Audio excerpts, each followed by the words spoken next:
babe. Give me something. Don't know how to win. I've been waiting on you. Dr. Steve Perry on No Dumb Questions. KDK.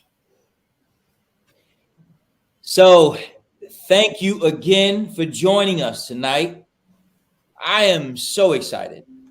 That was my son, Le Shrimp is what he calls himself, but it's Walker, my youngest son.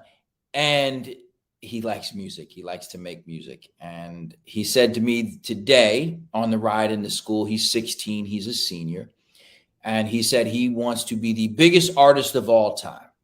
And if you're going to do it big, there is no bigger than the man who's going to join me tonight. Folks, excuse me, there are times when I have had the opportunity to meet women and men who I've admired, just like you have, through television or their accomplishments. And they're not always as impressive as they were. Sometimes they're much shorter, which is probably what people say about me. They're not as nice. Maybe they said about me too. Okay, maybe I'm just talking about myself. But there are times when you get the chance to meet people who you've admired for quite some time. Or in the case of me, who was a Cowboys fan until recently, more political than their terrible performance. Well, now they're actually doing well. Now that I parted ways with them. But even as somebody who rooted against this man, I couldn't help but admire him. For a high school student in playing football like I was, to look up on a TV screen and see a black man who just seemed like freaking Superman. Like he just seemed like Superman. Just first you want to root against him because he's not wearing your colors, but then you recognize he is your color, and then he's not just your color, he's your culture. He's committed to who you are, and he's powerful, and he's freaking good, like really good, like not regular good, but just like world-changing good. I had the chance to meet Doug Williams at Grambling, where he was head coach. And he was everything that I could have hoped for, and quite frankly, so much more. So, folks, please join me in welcoming a brother who I've admired from a distance, and now you get to understand why. Super Bowl MVP and the guy who used to beat up on my old Cowboys, Doug Williams. Hey, Dr. Perry, it's good to talk to you. And the check is in the mail, too. I want you to understand that. That was a great introduction. Listen, brother, I got to be honest with you. I was a Cowboys fan to the extent that when they would lose, I didn't want to go to school on Monday. Because everybody knew I was a Cowboys fan, and so they would just take it too far. They were going to tease you. They were going to tease you. Right. They were going to do a little more than that. But you represent on so many levels a black superhero for us. You are a man who came from what some would consider nothing. Can you tell us about your upbringing? Yeah, that's amazing. I was talking to one of my ex-teammates down in Tampa today, and we was talking about vacation. You know, my wife, bless her soul, you know, would always tell me about how her and her two sisters, her dad and mom would go on vacation.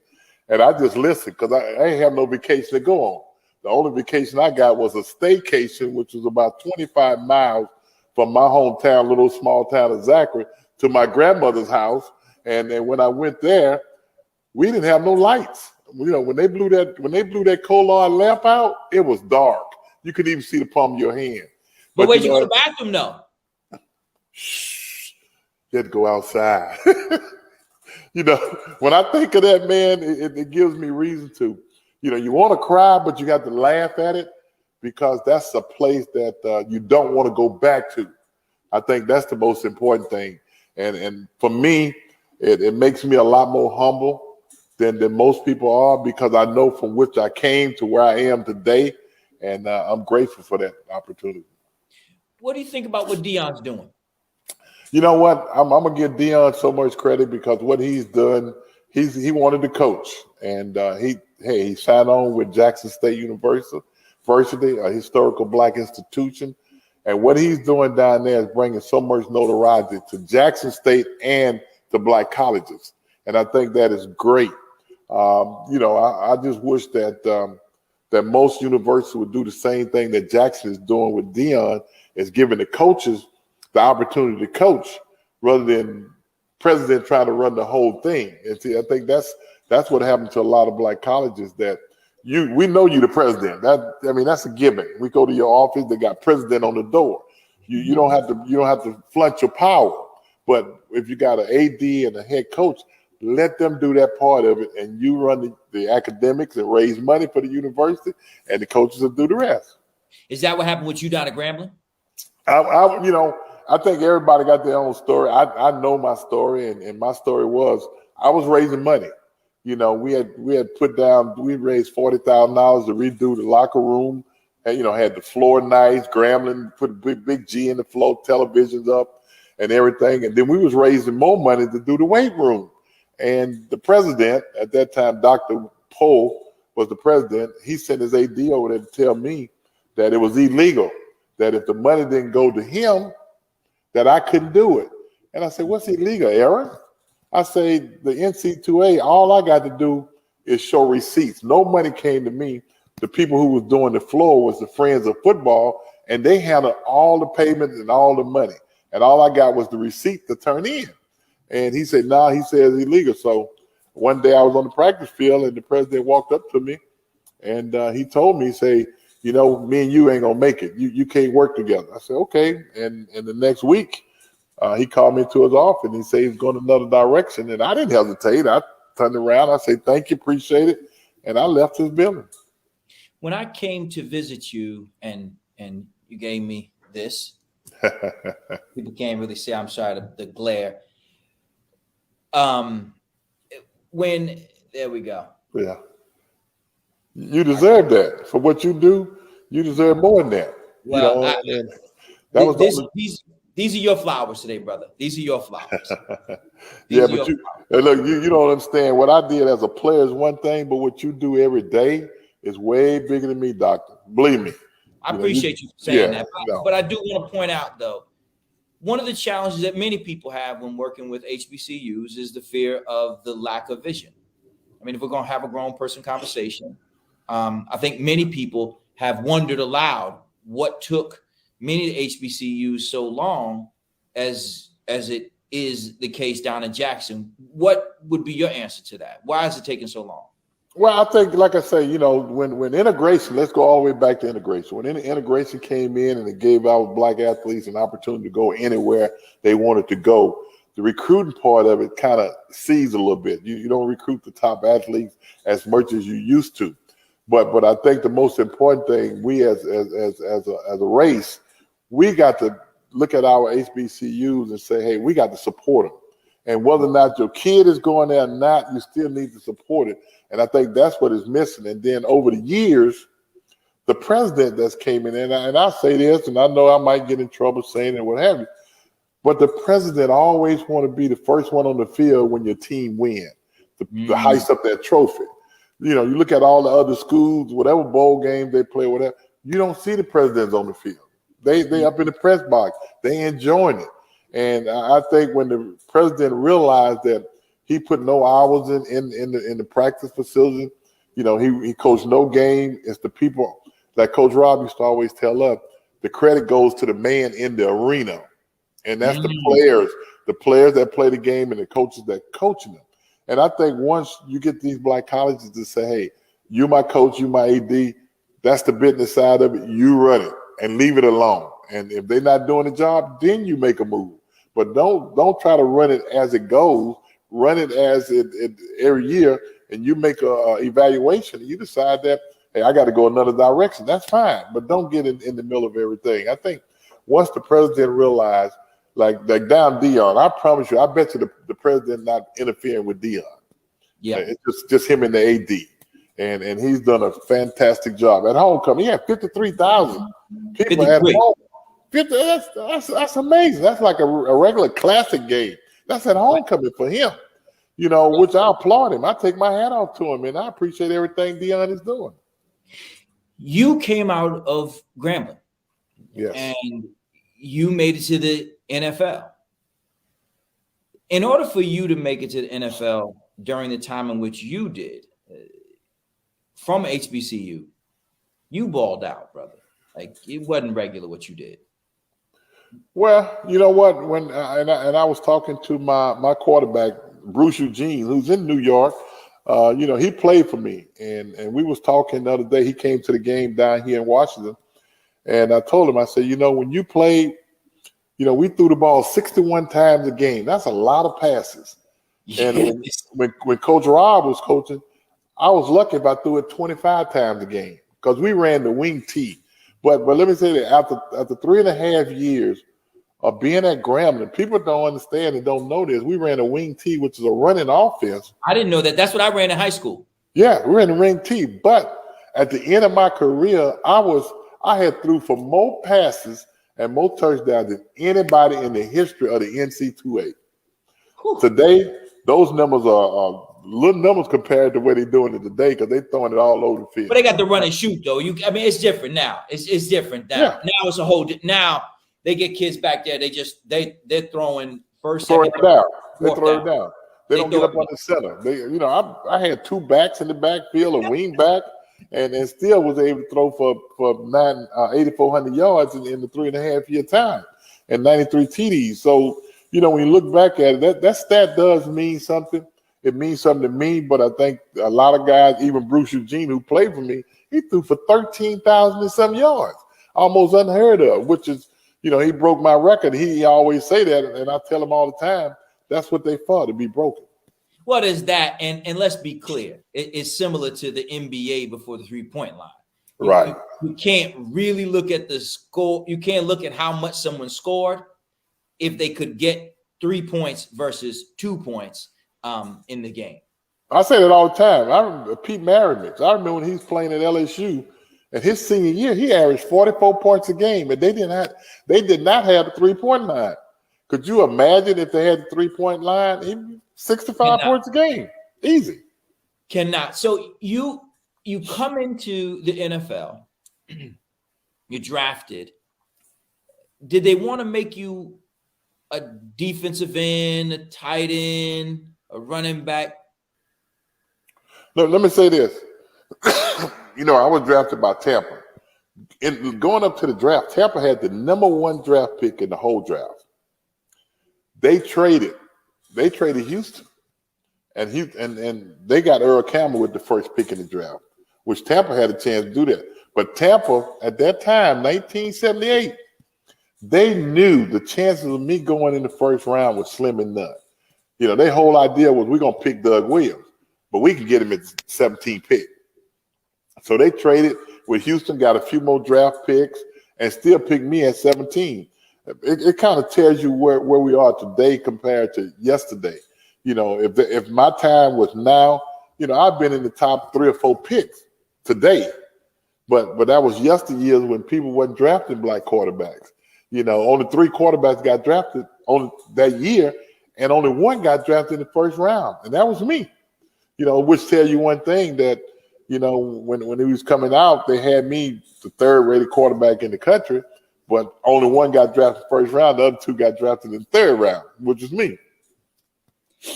So race has been an issue in your career.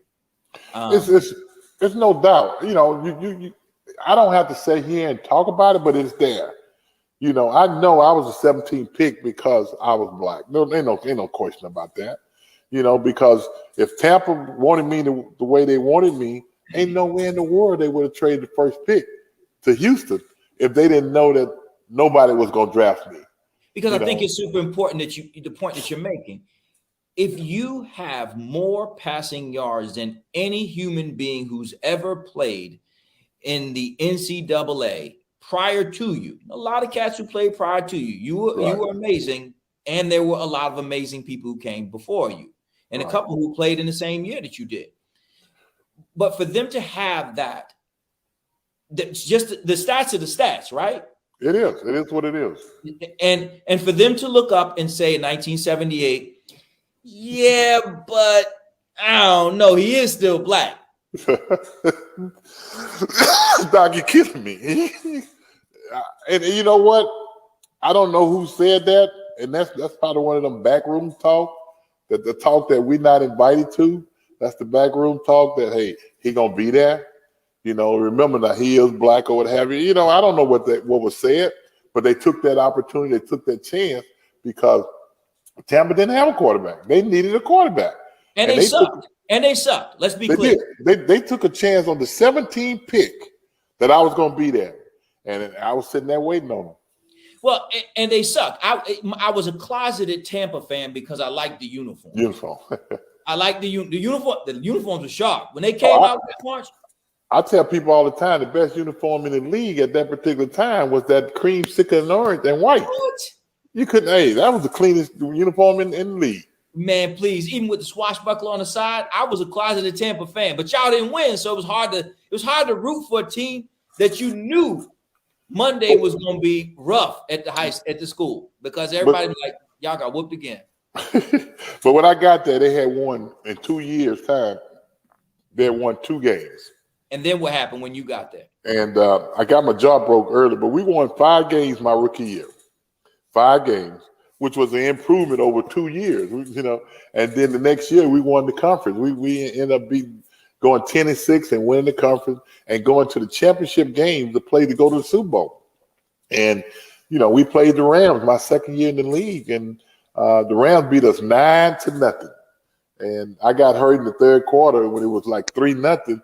And, you know, wasn't nothing that we can do. And we walked out of there with a 9-0 defeat.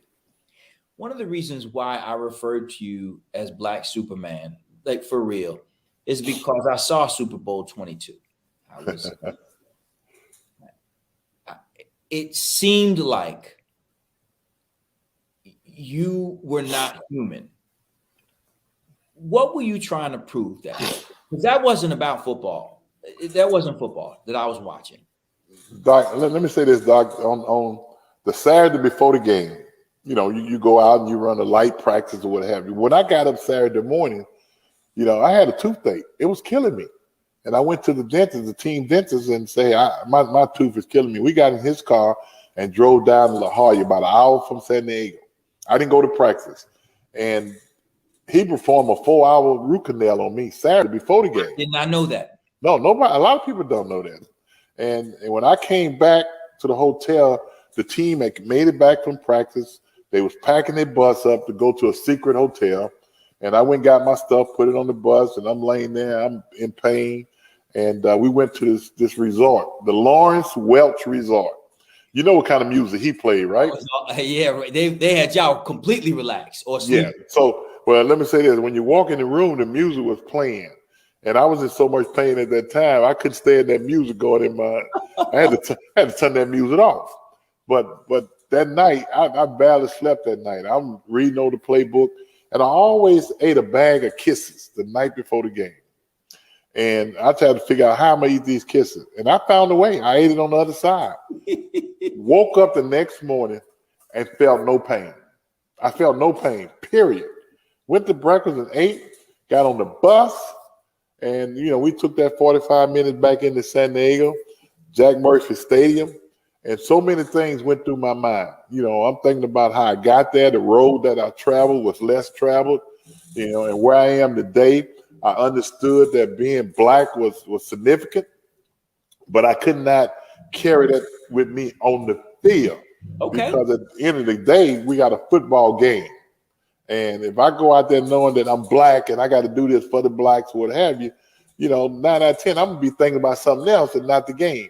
So I blocked all that out and said to myself, you know, I got to play this game.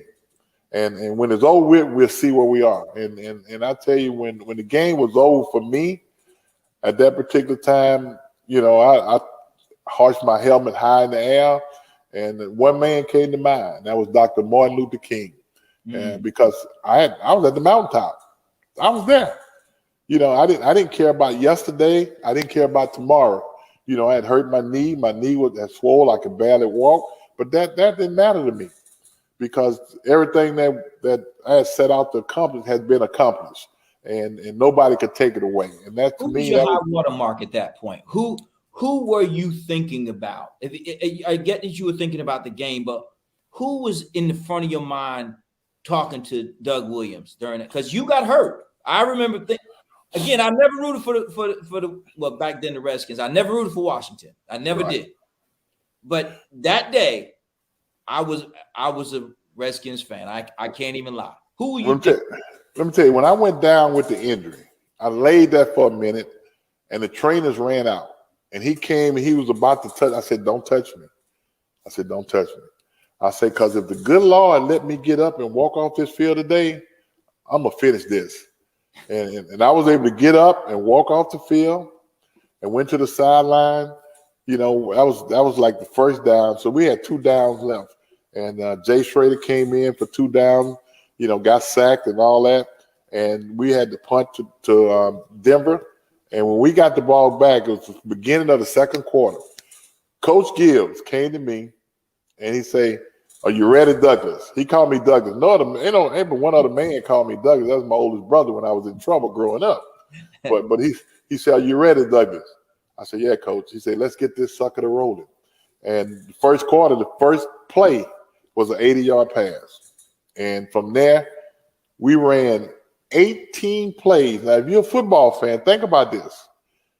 18 plays, and we scored 35 points in 18 plays. Usually a drive is, 10 plays, 12 plays, 6 points. We ran 18 plays, and we scored 35 points. You didn't look human that day. It just didn't. There was nothing about the performance that made sense because you looked hurt. You looked like when you went down.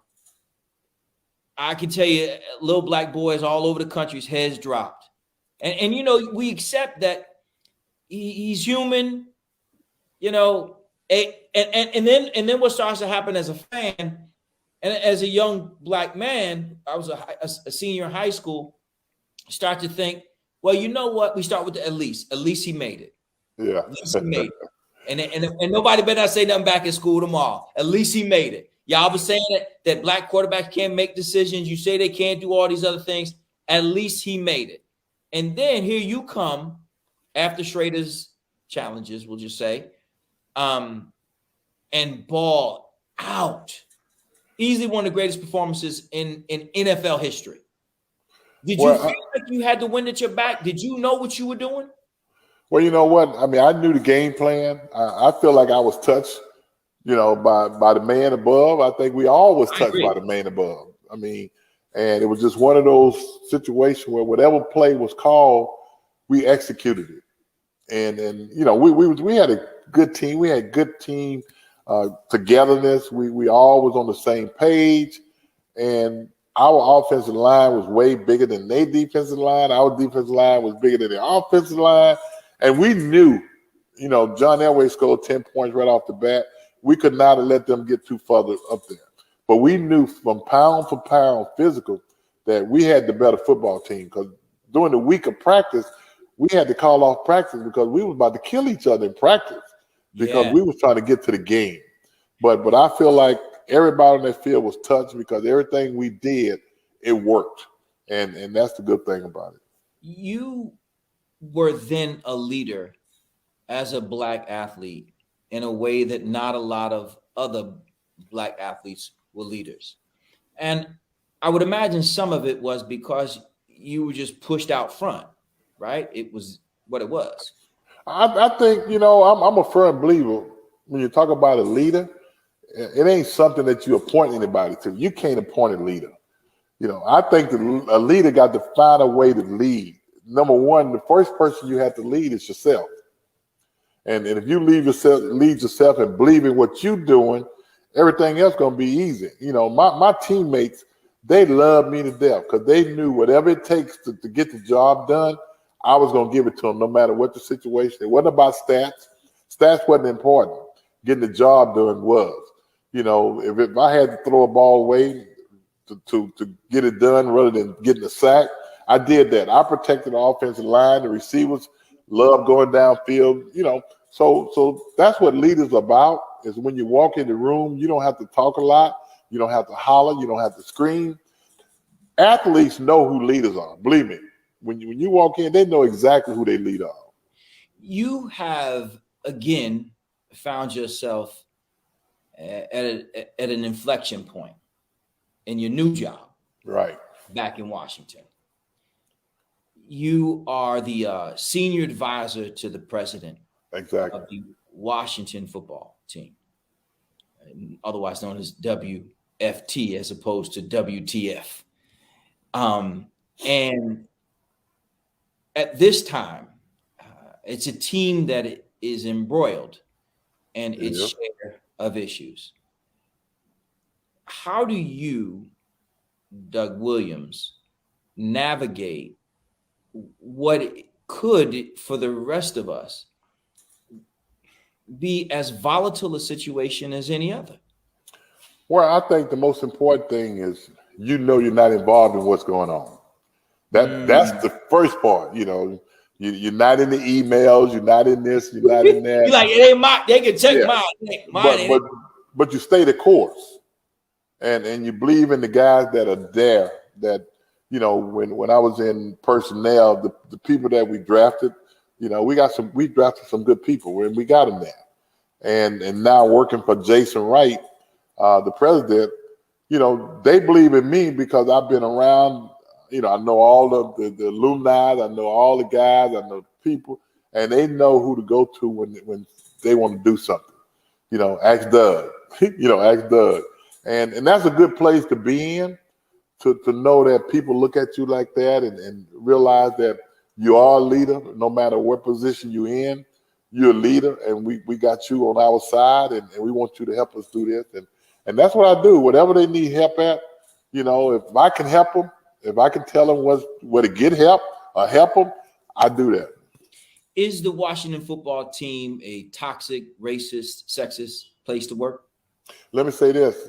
I don't know what it was before. It probably was before, but I can say this: since Jason Wright has come in, Ron has come in, diversity has taken over Washington football. And I think that was good because I've seen so many people of different ethnicity and everything come in there and working with the team at this particular time. Sometime in the NFL, certain people are not involved with the people up top. And I certainly wasn't one of those guys that hung out with those guys late night and in the room or what have you.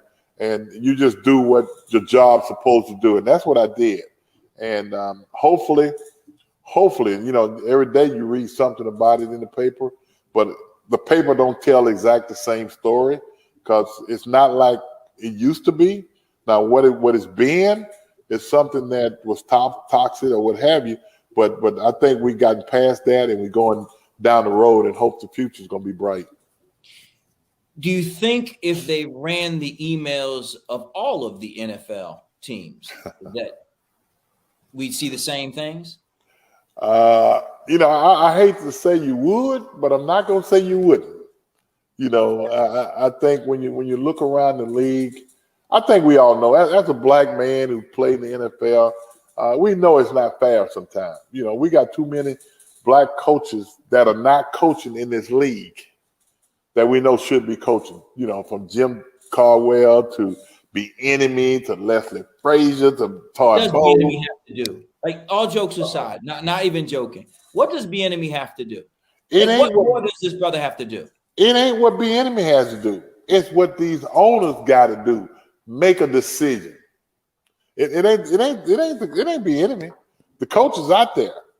We got coaches out there who can do the job. And I look around the league, you got a lot of folks ain't doing this job. BWE just need an opportunity. That's the most important thing. And nobody has been willing to give him one. I think if he don't become a head coach this year, it's a crime.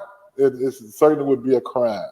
And if a lot of other coaches don't get a job, Jim Caldwell got fired 9-7 in Detroit. He got fired 9-7. I think right now Detroit is 0-5, 0-6, or what have you. Not anything against the coach there now, but I'm just saying. We don't get that chance to lose like that. Well, not only that, you don't get a second chance once you pass the first chance. Well, you think like Lovey, right? Lovey got it. Lovey got a chance. Tony got a chance. But we don't get a chance to rehash like Nagy in Chicago. Nagy left New York and went straight to Chicago. That don't happen for us, but we got some good coaches that are waiting for an opportunity. I think that's the most important thing. Why is Colin Kaepernick not playing in NFL? Well, I think you see what has happened over the past couple of months, few months since George Floyd and everything. That's what he was kneeling for.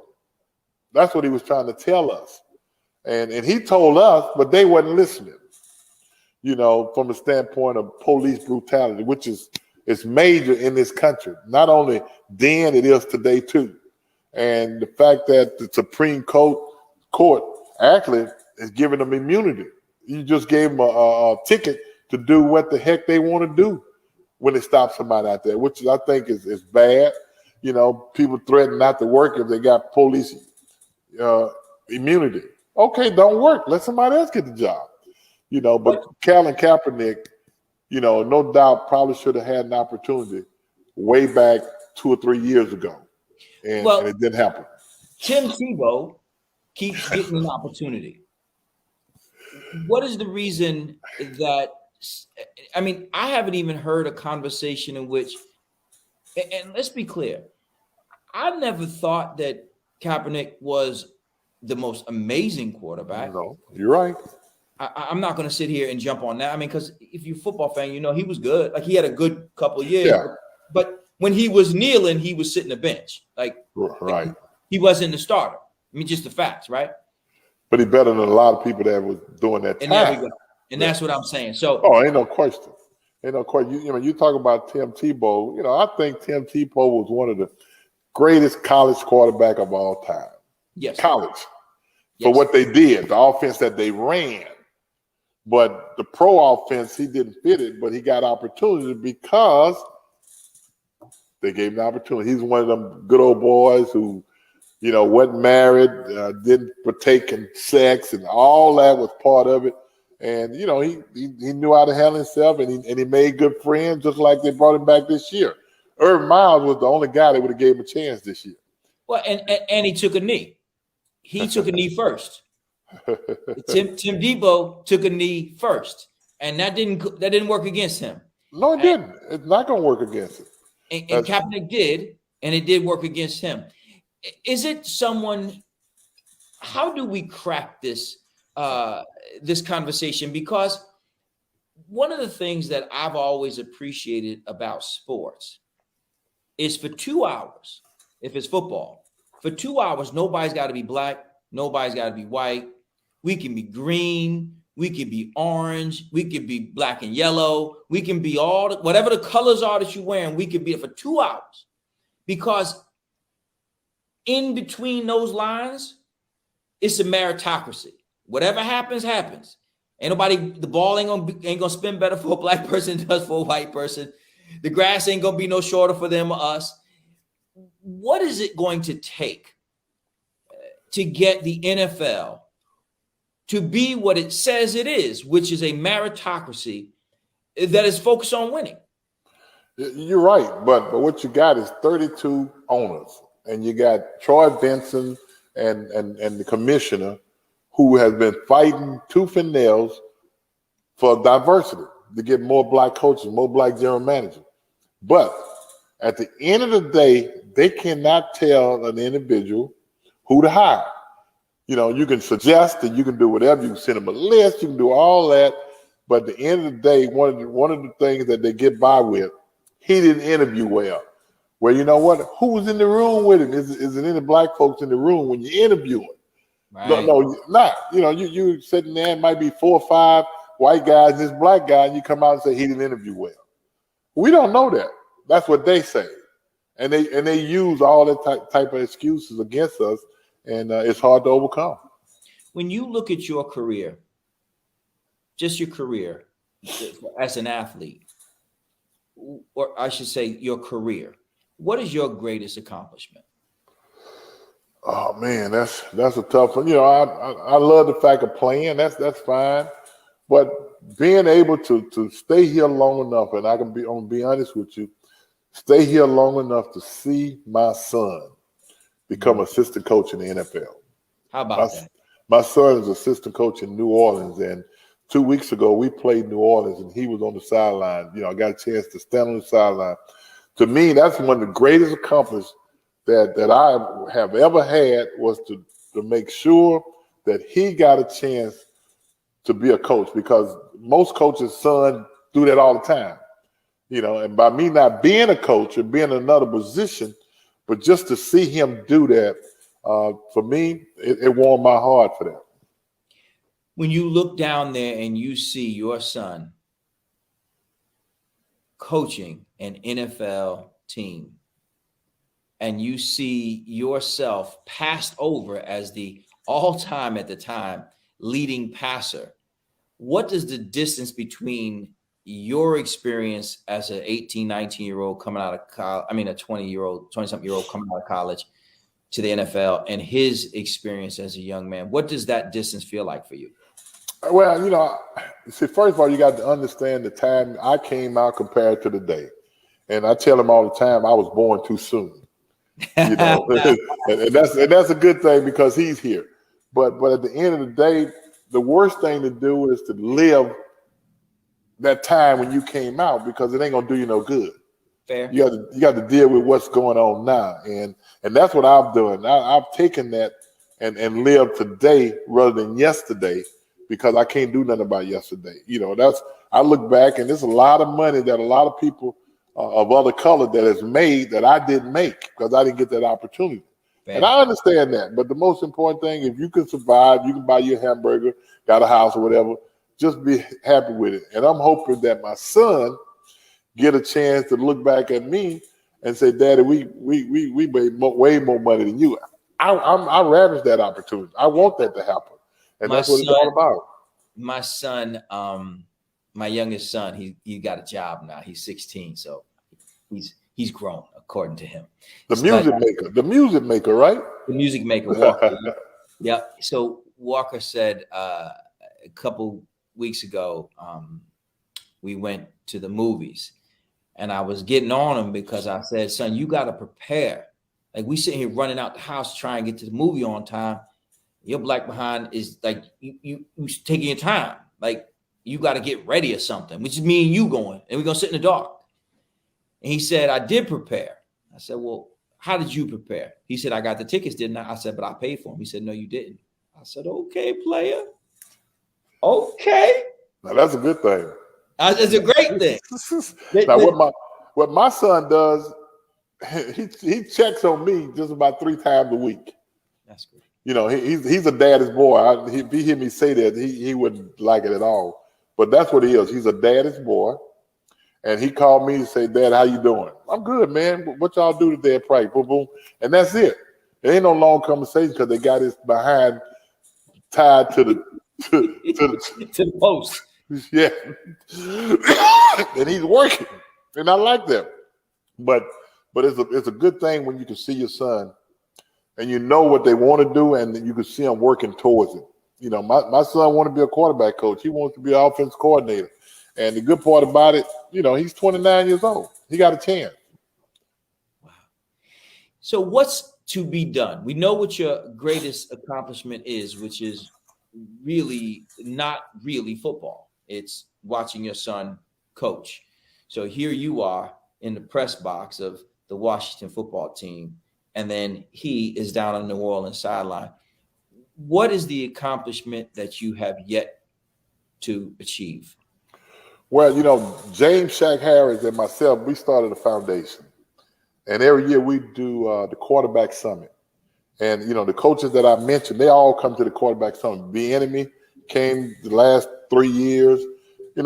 Our job is to try to get as many black young guys in the league as we possibly can. And they say the pipeline, ain't nothing in the pipeline. Well, let me tell you about the pipeline. The pipeline is full. The problem is the valve is shut. Well, they got to open the valve. If they open the valve, it'll overflow with coaches. That's the most important thing.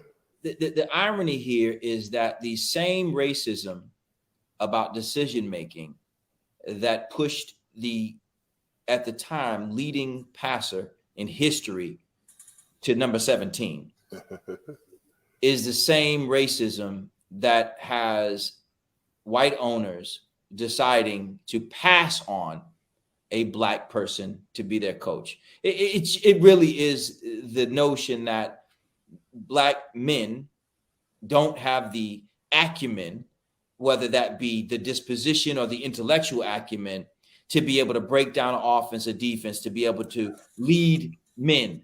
And that was exactly what they used to say. And people like Jimmy the Greek used to say in one way or another, and tried to pawn it off as a compliment. Yeah. It's like when people say that you were a great athlete. There are a lot of great athletes who can't throw a ball.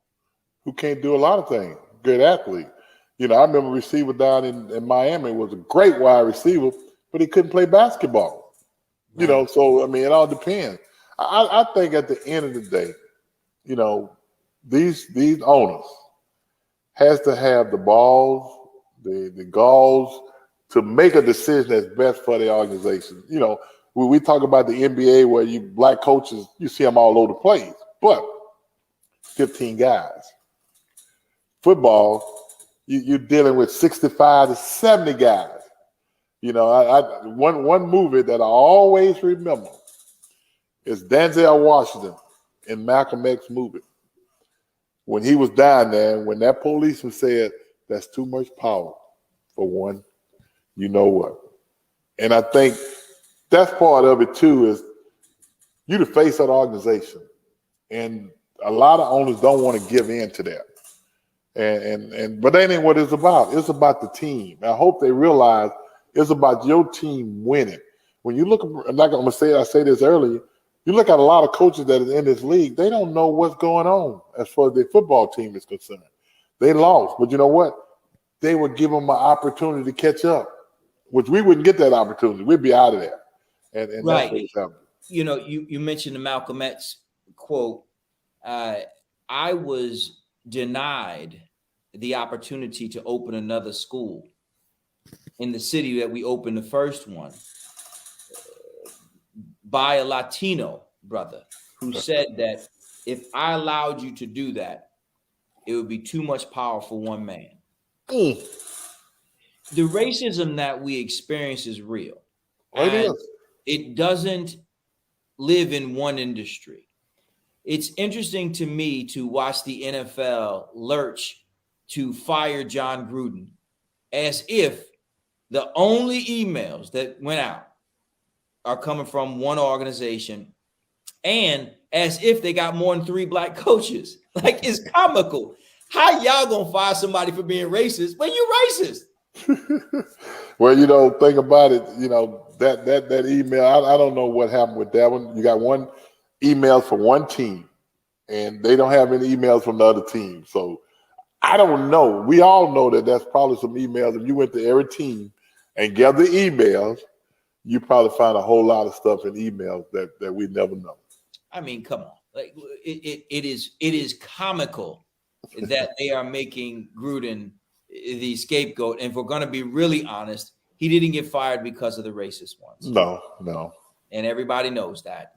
Dave Chappelle said it, and it is true. He did not get fired because of the emails that he said about black people, because that happened first. That happens all the time. And nobody pulled the trigger. It wasn't until he started being homophobic that they said, all right, you got to go. Yeah, I agree with that. It's a sequence of events. It happened. They said, hey, Randy Moss got on television and really just did a fantastic job of carrying the narrative of, man, you're supposed to be a leader among men and you're going to rip us and you're going to talk about us like that? That's not cool. Yeah, I saw that. But that Sunday didn't lead to a firing. No. The Monday did. The Monday did. Yeah. Monday did. Well, brother, I cannot tell you enough how honored I am to speak to you again. And I keep this is outside my office. I pass by this every day. So along with the state championships that our kids have gotten over the years, great. Read that. Along with the state championships our kids have gotten over the years and all the other accomplishments that they have, Every morning I walk into my office, I see that. You are our Superman. There are not enough accolades that we can give to a man like you, who did legit start with nothing as a resource issue, but clearly was built out of a stone that we don't see. It is a generational stone. There are very few men like you. But you know what Coach Rob used to tell us all the time? We've done so much with so little, we can almost do anything without nothing. How about that? Yeah. And on that note, Doug Williams, I thank you so much, brother, for joining me tonight on No Dumb Questions. There's not enough that I could say about you, because you represent what we as a community hope to raise in each one of our sons. Thanks for having me. Well, it's my pleasure. Imagine, if you will, folks, if every team, whether it be a football team or a team of teachers or a team of social workers, were focused with men such as these, who understood their role in the environment and sought to do something about it. While one Black man took a knee and it cost him his career, you have another man in Doug Williams who took a stand and is working to build the careers of others. I want to thank you all for joining me this evening. It means the world to me. Hopefully tonight you will have found something in our conversation that inspires you. Very few people get to meet someone who is an idol and recognize that that man is actually more than you had hoped. I am one of those people. I met Doug Williams down at Grambling University. He took me through his facilities and he talked about what he would like to do for the young men there. At no point did he talk about himself as one of the greatest athletes of all time. At no point did he point out the fact that he was someone who had been the first in so many arenas. Never did he talk about his passing yards. When I met Doug Williams, he was a college coach in Grambling who was trying to live up to an icon in Coach Eddie Robinson, who was trying to establish something for the young men who came behind him. Imagine, if you will, what our community will become when more men look at a man like Doug Williams and decide that whatever little time we are given on this earth, we're going to reach back and bring some others with us. To borrow from the West Coast prophets of NWA, it ain't no fun if my homies ain't having none. One of the things that Doug Williams has done is he's built something, not just for his family, but for ours. I want to thank you so much, folks, for joining us tonight on No Dumb Questions. Push yourself. Push yourself to be greater than the circumstances from which you come. Doug Williams is a person who grew up in a community where it was not expected that he would go far. And here, he has allowed us to dream big and go to the moon. Talking to him tonight took me back to being in high school and dreaming big. Again, Doug Williams, what you've done is you've given a young brother the opportunity to keep dreaming. I know I got so much more to do because I've seen you. Thanks so much, ladies and gentlemen, for joining us tonight on No Dumb Questions. Hug somebody you love. Remember, the smartest person in the room is not the one with the most answers, it's the one with the best questions. Y'all take it easy.